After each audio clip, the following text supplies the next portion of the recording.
Hello, let's go over the 9 digestive symptoms of endometriosis. So number 1 is abdominal bloating. Also, people with endometriosis experience something called endobelly. This is different from regular bloating. There are a bunch of studies that have proven this.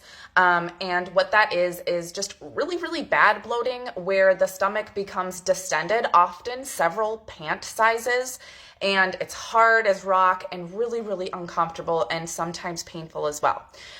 Next up, we have diarrhea with your period. So when people talk about period poops, there is a normal level of having some discomfort and period poop situation happening during your period because of your hormones. So there is some normalcy there.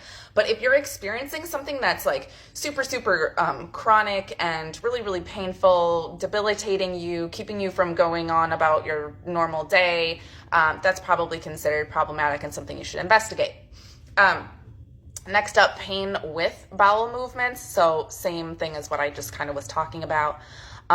Painful defecation during your periods, especially blood in your stool.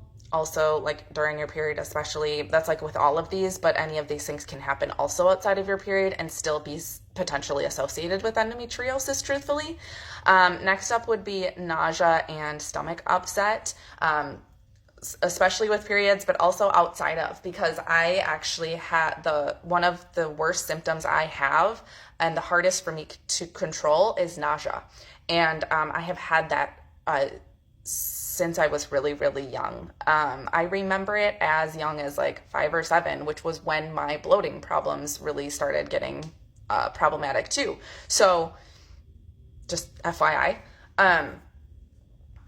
Next up is constipation. And then something that happens with endometriosis is that like you could have IBS and endometriosis. So IBS would be like a co-condition of endometriosis in that case. Or you could be a person who's been misdiagnosed with IBS when you really have endometriosis, and these are all the symptoms you have, and they just sign it off as IBS. So keep that in.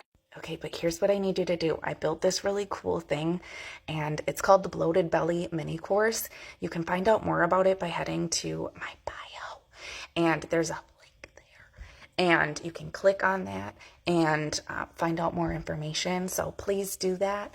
And also up next, if you follow for more, I'm going to be talking about the gynecological comorbidities of endometriosis. I'll see you there.